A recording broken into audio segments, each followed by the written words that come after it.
Yeah, I mean, I think you have some qualitative data, like clearly, like this is, and then I think this is what everybody talks about when they talk about product market fit.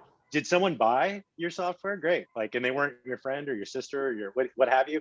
Like, great. And you got 10 of them, right? Like Jason Lemkin from SaaS always talked about 10 unaffiliated, customers on board, and now you have product market fit.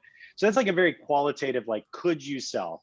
Like, founders are very convincing folks if they're the one doing the selling. VPs of sales that are excellent at what they do are really good at selling.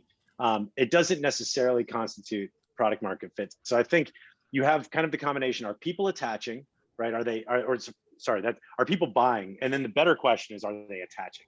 And I think that's where you have to look to your product team and really see, do you have the telemetry on your product to understand whatever the key value proposition that you offer within your organization, whatever that triggering moment is.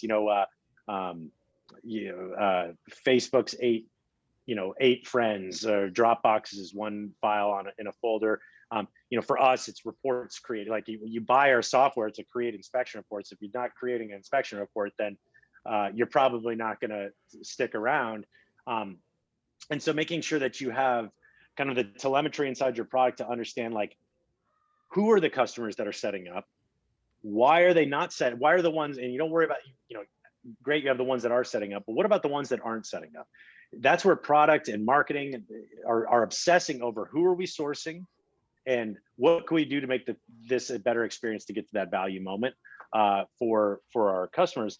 And as you start to get that more and more, that's when you really can start to understand, hey, people are up, running, setting up the product within 1 day, 7 days, 30 days, what have you, that are coming from this segment or that segment, from this sourcing or that sourcing.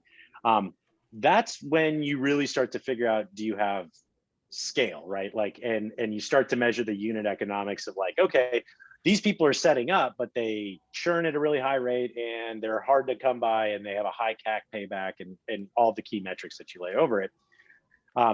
And you have to solve a kind of different business problem. Do they use it? Yes. How do you make it cost effective for them to acquire those customers? I don't think that's what typically happens. I think what typically happens is people sell 5 or 10 of them, and then they hire 20 reps and they go, and then they fire 19 reps, right? Because it's just like a big hope.